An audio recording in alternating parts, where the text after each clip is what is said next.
सुनिए, मेरा नाम रोहन है। क्या आप मुझे बता सकती हैं कि आप कंप्यूटर से कौन कौन सी सेवाएं प्रदान करती हैं?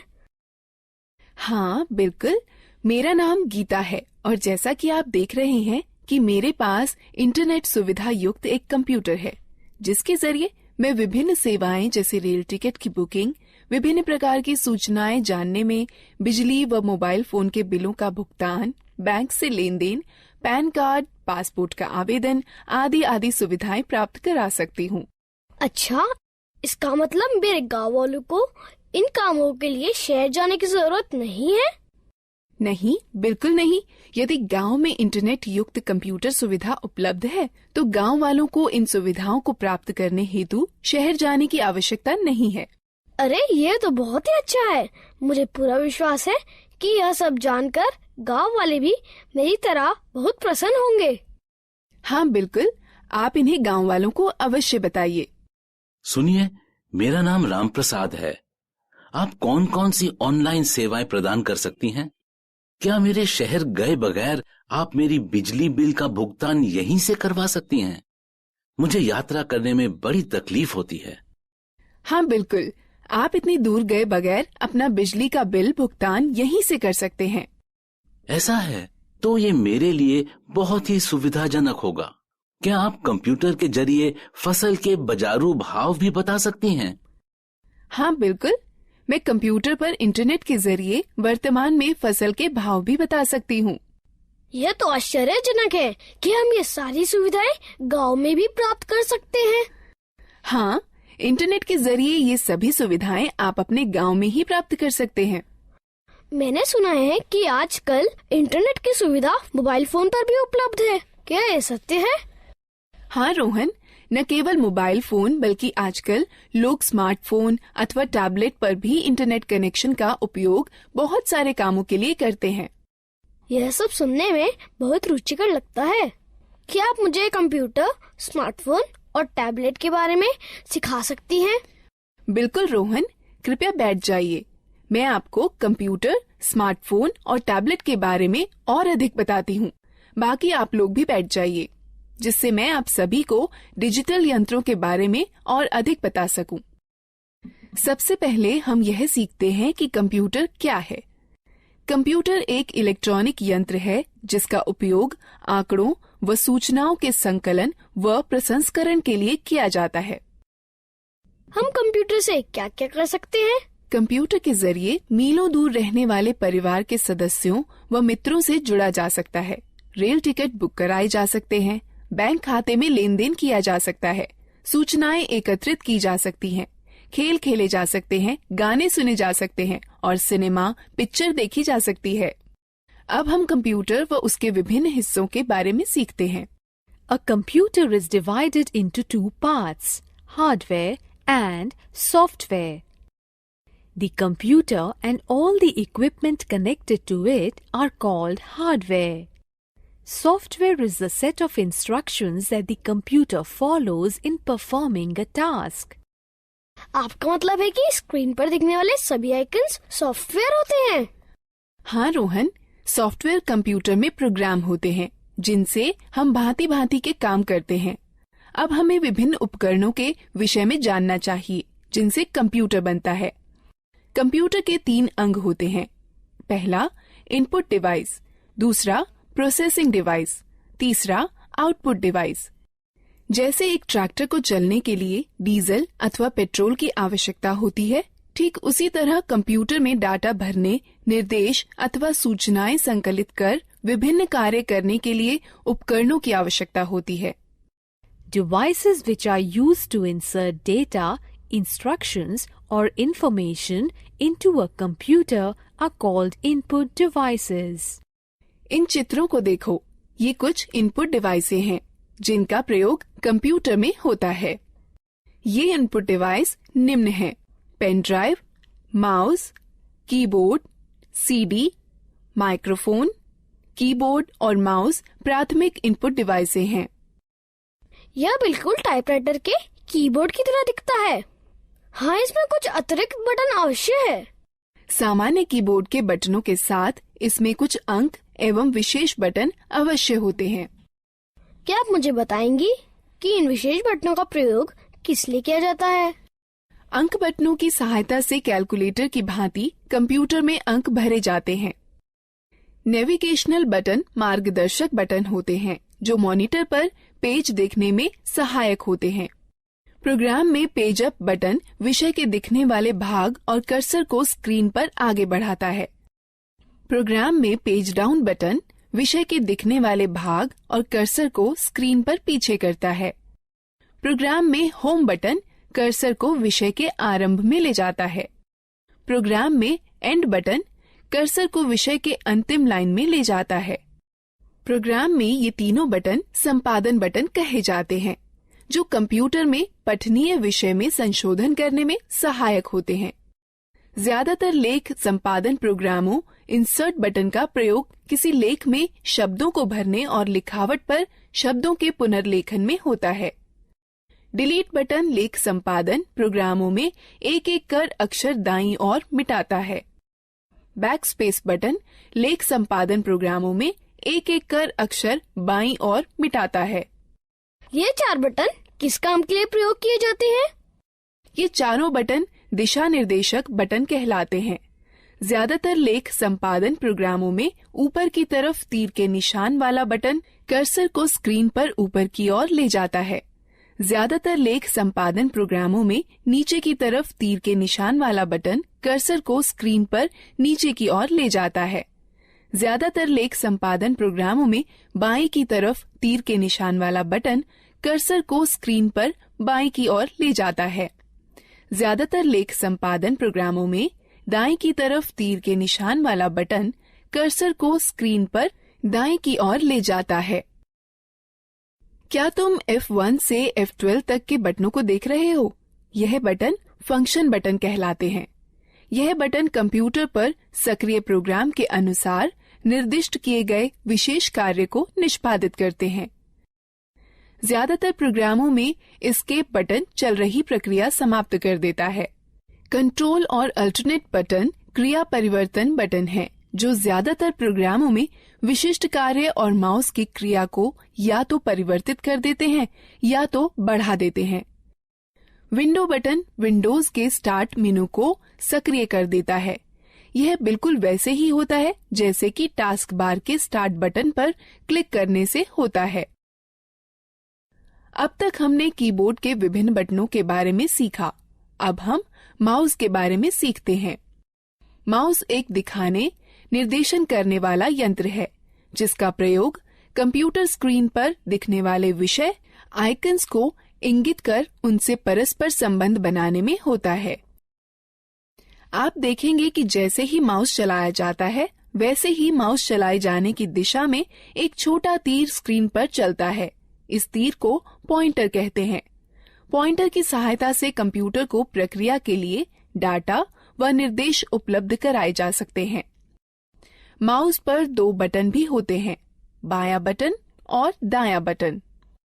माउस के दोनों बटनों के बीच में एक घूमने वाला चक्का भी होता है, जिसकी मदद से प्रलेख या डॉक्यूमेंट और वेब पेज पर आसानी से चला जा सकता है। ये माउस द्वारा किए जा सकने वाले कुछ कार्य हैं। माउस के बाएं बटन को एक बार दबाकर स्क्रीन पर किसी प्रोग्राम को चुना जा सकता है। माउस के बाएं बटन को लगातार 2 बार बिना किसी अंतराल के दबाकर क्लिक कर किसी प्रोग्राम के अंदर प्रवेश किया जा सकता है। माउस के दाएं बटन को दबाए जाने पर इंडेक्स मेनू खुलेगा। घूमने वाला चक्का स्क्रीन पर पेज को ऊपर नीचे खिसकाने में हमारी सहायता करता है। जिस तरह दानों से भूसी निकालने या गेहूं को पीसने में ग्राइंडिंग मिल एक प्रोसेसिंग मशीन की तरह काम करती है, उसी तरह कंप्यूटर में वह यंत्र जो डाटा संग्रहण और संरक्षण को नियंत्रित करते हैं, वह प्रोसेसिंग डिवाइस कहलाते हैं। कंप्यूटर प्रोसेसर या सीपीयू प्रोसेस की जाती है, फिर कंप्यूटर की मेमोरी या आरएएम में संरक्षित की जाती है। जिस तरह दानों से भूसी निकालने या गेहूं को पीसने में ग्राइंडिंग मिल एक प्रोसेसिंग मशीन की तरह काम करती है, जिस तरह अनाज और भूसे को अलग अलग करने वाला थ्रेशर एक आउटपुट मशीन है, उसी तरह कंप्यूटर के साथ परिणाम को दिखाने के लिए जो यंत्र प्रयोग में लाए जाते हैं उन्हें आउटपुट यंत्र कहते हैं। मॉनिटर एक बहुत ही सामान्य आउटपुट यंत्र है। मॉनिटर स्क्रीन है जिसका प्रयोग आउटपुट जैसे शब्दों, अंकों व चित्रों को देखने में होता है। मॉनिटर दो तरह के होते हैं, कैथोड रे ट्यूब और flat panel display. Printer computer से प्रसंस्कृत डाटा लेता है जिसे सॉफ्ट कॉपी कहते हैं और उसे छापकर निकालता है जिसे हार्ड कॉपी कहते हैं। कंप्यूटर पर दिखने वाले किसी चित्र या लेख को सॉफ्ट कॉपी कहते हैं तथा उसी के छपे हुए को हार्ड कॉपी कहते हैं। प्रिंटर तीन तरह के होते हैं, इंकजेट प्रिंटर, लेजर प्रिंटर और डॉट मैट्रिक्स प्रिंटर। स्पीकर एक आउटपुट यंत्र जिसके द्वारा हम आवाज सुनते हैं। स्पीकर के बिना हम गाने अथवा आवाज विषयों आदि को सुन नहीं सकते। हेडफोन कंप्यूटर से आवाज आउटपुट देता है। ये स्पीकर की तरह होते हैं किंतु इन्हें कानों पर पहना जाता है, इसलिए एक समय में केवल एक ही व्यक्ति आउटपुट सुन सकता है।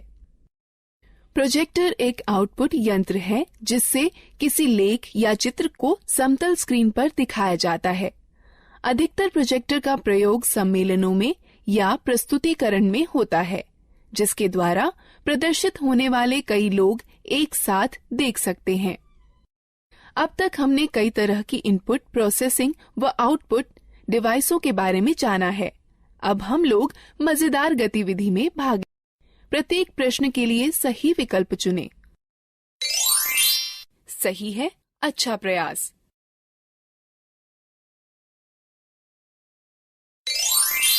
सही है, अच्छा प्रयास।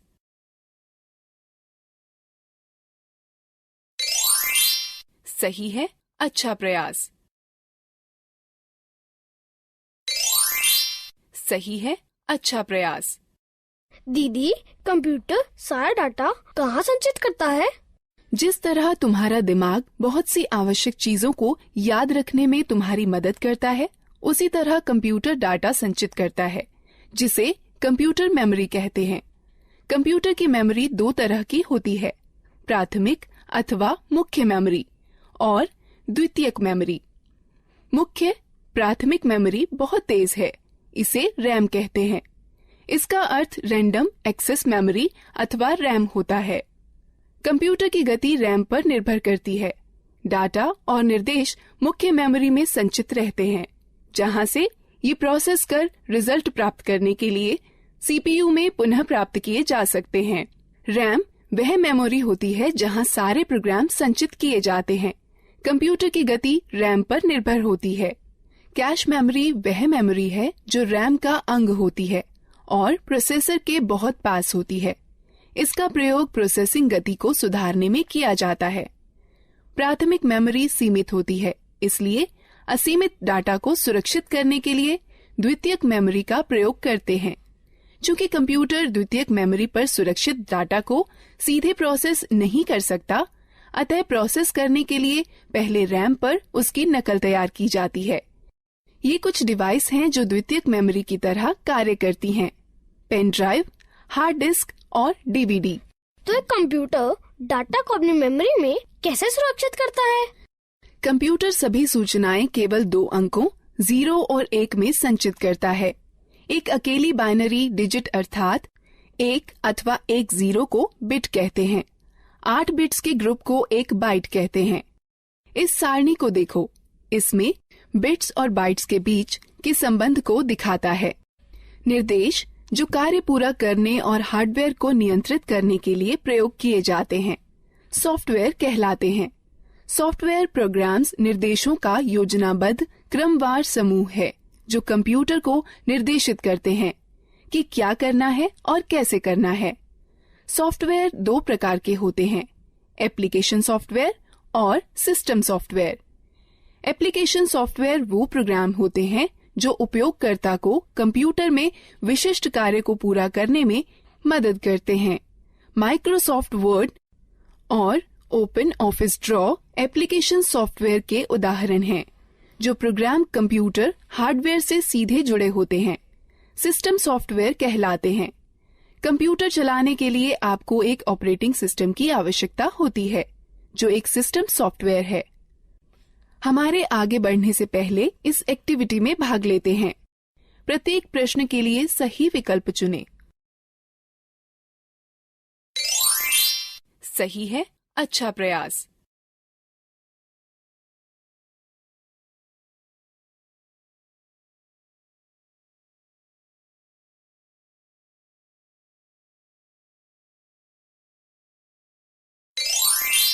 सही है, अच्छा प्रयास।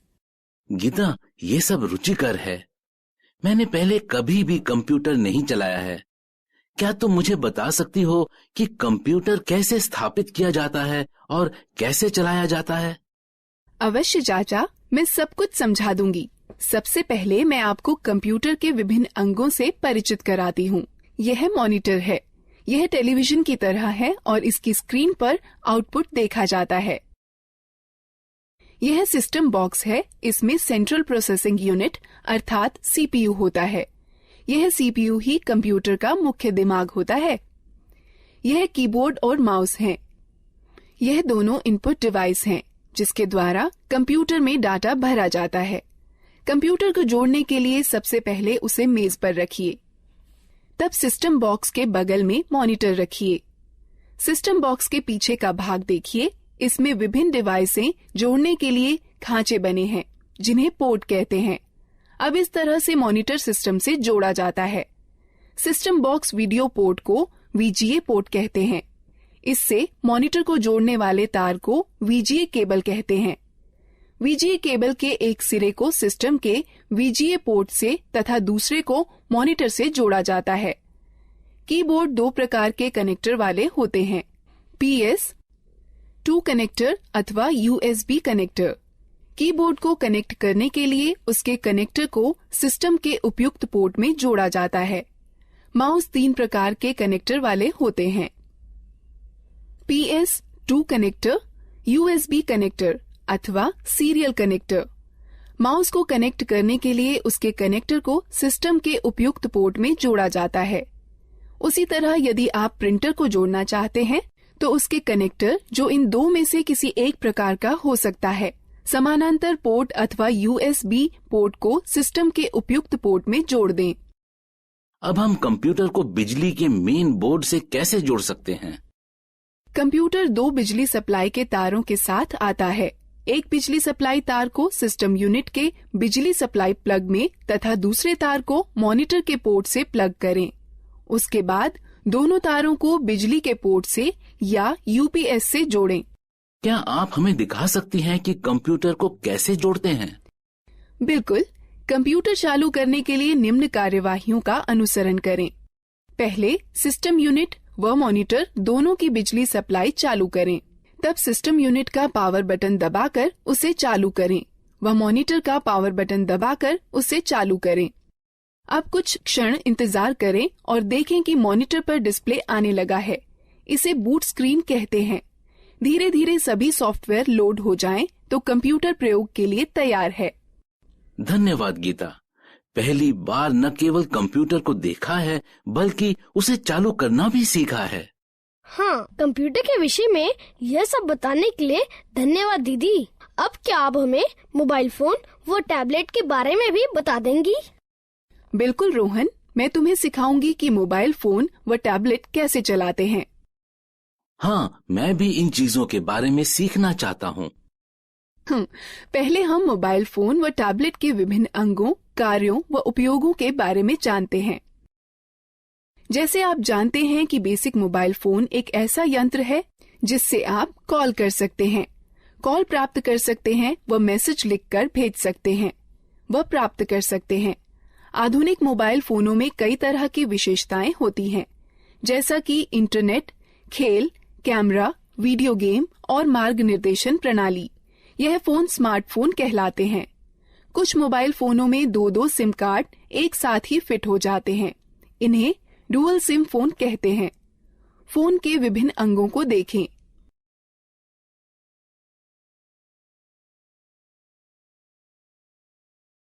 गीता, क्या तुम मुझे दिखा सकती हो कि फोन में सिम व बैटरी कैसे डालते हैं? बिल्कुल, बस निम्न प्रक्रियाओं का अनुसरण करें। पहला, फोन को स्विच ऑफ कर दें और पीछे का कवर निकाल दें। उसके बाद फोन की बैटरी निकाल दें। तब सिम खांचे में सिम डाल दें। अंत में बैटरी व कवर पुनः लगा दें और फोन को चालू करें। धन्यवाद गीता, मुझे फोन की बैटरी चार्ज करने में भी समस्या होती है। चिंता न करें, बस निम्न प्रक्रियाओं का अनुसरण करें। पहला, चार्जर को दीवार पर बिजली के बोर्ड में लगाएं। तब चार्जर को फोन में लगाएं। कुछ समय बाद जब मोबाइल बैटरी फुल दिखाए तो पहले चार्जर को फोन से निकालें, फिर दीवार से निकालें। मैं आपको सिखाती हूँ कि फोन के बटनों को लॉक व अनलॉक कैसे किया जाता है। हमें बटनों को लॉक क्यों करना चाहिए? चाचा, जब आप लंबे समय तक फोन का प्रयोग न कर रही हों तो उसे लॉक करके रखना अच्छा होता है। इसकी यह प्रक्रिया है। फोन लॉक करने के सिलेक्ट मेन्यू पर जाइए और स्टार बटन दबाइए। अब ये लॉक कैसे खुलेगा? इसे खोलने के लिए फोन का अनलॉक बटन दबाइए और तब स्टार बटन दबाइए। मेरे पास ये नया मोबाइल है और मुझे यहाँ तक नहीं पता है कि इसकी विशेषताएं कैसे देखें। आप अपने मोबाइल की विशेषताएं देखने के लिए पहले मेनू आइकन छुएं या मेनू बटन दबाएं, जिससे फोन के सारे फीचर दिखाई पड़ने लगेंगे। और पीछे जाने के लिए पीछे आइकन को छुएं या बटन को दबाएं। पुनः आरंभ में जाने के लिए होम आइकन को छुएं या बटन को दबाएं। बेसिक फोन अथवा टच स्क्रीन फोन रिंगटोन घंटी बदलने के लिए निम्न प्रक्रिया अपनाएं। बेसिक फोन के लिए पहले मेनू चुनें, फिर सेटिंग, तब टोन चुनें और फिर खिसक कर रिंगटोन पर जाएं। तब गैलरी खोलने के लिए खिसक कर गैलरी पर जाएं, जहां पर कई रिंगटोनों की सूची दिखाई देगी। अब आप अपनी इच्छा अनुसार टोन का चयन कर सकते हैं। टच स्क्रीन फोन रिंगटोन बदलने की प्रक्रिया। पहला, होम आइकन को छुएं, फिर मेनू आइकन को छुएं, फिर पर्सनलाइजेशन सेटिंग्स आइकन को छुएं, फिर सेटिंग आइकन को छुएं, फिर प्रोफाइल सेटिंग आइकन को छुएं। तब रिंगटोन या नोटिफिकेशन रिंगटोन आइकन को छुएं। तब रिंगटोन की सूची में खिसक कर अपनी इच्छानुसार रिंगटोन चुनें। तब ठीक ओके आइकन को छुएं। मैं अपने फोन में अलार्म सेट करना चाहता हूँ। क्या सुबह जल्दी अलार्म सेट करने में आप मेरी मदद कर सकती हैं? निम्न प्रक्रिया से आप स्वयं कर सकते हैं। बेसिक फोन के लिए पहले मेनू में अनुपयोग चुनें, फिर अलार्म घड़ी, उसके पश्चात अलार्म का समय सेट करके सेव चुनें, फिर खिसक कर रिंगटोन पर जाएं। यदि आप अलार्म को दोहराना चाहते हैं तो चयन के विकल्प में जा दोहराना, फिर दिनों का चयन कर संपन्न चुनें। टच स्क्रीन फोन में निम्न प्रक्रिया अपनाएं। पहले मेनू को छुएं, तब घड़ी को छुएं, तब अलार्म को छुएं, अलार्म का समय सेट करके सेव चुनें। दीदी, क्या आप हमें टैबलेट के बारे में बता सकती हैं? हाँ जरूर, मैं अभी बताने ही वाली थी। टैबलेट एक कॉम्पैक्ट डिवाइस है जो एक स्मार्टफोन अथवा एक लैपटॉप अथवा कंप्यूटर की तरह है।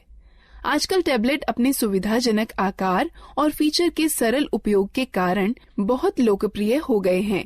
इनका उपयोग हम इंटरनेट पर ब्राउजर, मेल चेक करना, डाउनलोड और किताबें पढ़ने, गेम खेलने, वीडियो देखने के अलावा संगठक के रूप में किया जा सकता है। टैबलेट विभिन्न प्रकार के होते हैं। यहाँ पर कुछ हैं। बुकलेट टैबलेट पीसी का सबसे सरलतम रूप है, जो किताब की तरह दिखता है। इस डिवाइस के दोनों तरफ डिस्प्ले होता है और इसकी कार्यप्रणाली दोनों तरफ छूने से कार्य करती है। यह हस्तलेख को पहचानने वाला सॉफ्टवेयर होता है, जो तुम्हें स्क्रीन पर वैसे ही लिखने की अनुमति देता है जैसे कि आप पेपर पर लिख सकते हैं। स्लेट सबसे साधारण और सबसे ज्यादा पाया जाने वाला टैबलेट पीसी है, जो अधिकतर मनोरंजन के लिए, फिल्म देखने के लिए, इंटरनेट चलाने के लिए, वीडियो देखने, वीडियो कॉल करने और दोस्तों के साथ चैट करने के लिए प्रयोग किया जाता है। कन्वर्टेबल टैबलेट लगभग पारंपरिक लैपटॉपों की तरह के ही होते हैं। इसमें बस एक बड़ा फर्क यह होता है कि इनसे टच स्क्रीन डिस्प्ले होता है, जिसे 180 डिग्री तक घुमाया भी जा सकता है। हाइब्रिड टैबलेट में स्लेट और कन्वर्टेबल टैबलेट दोनों की सबसे अच्छी विशेषताएं सम्मिलित होती हैं।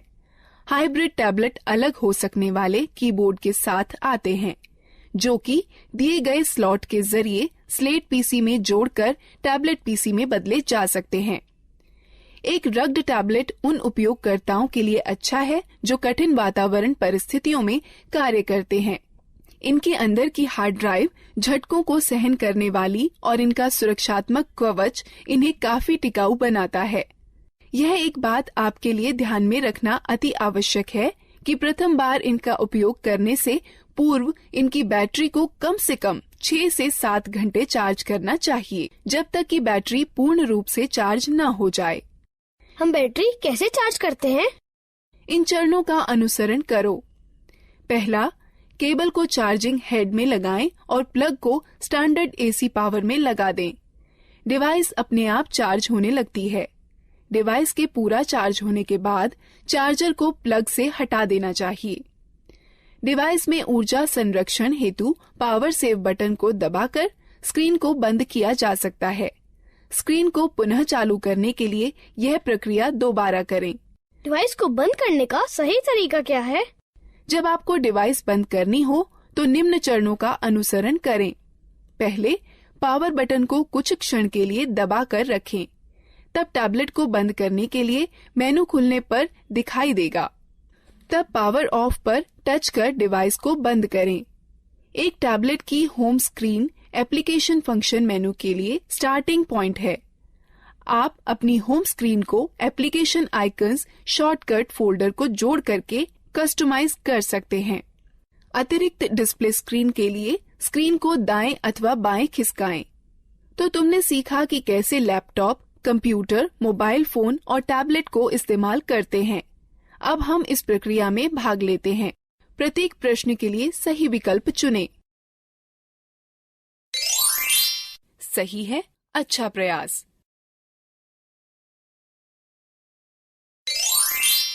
सही है, अच्छा प्रयास। सही है, अच्छा प्रयास। सही है, अच्छा प्रयास।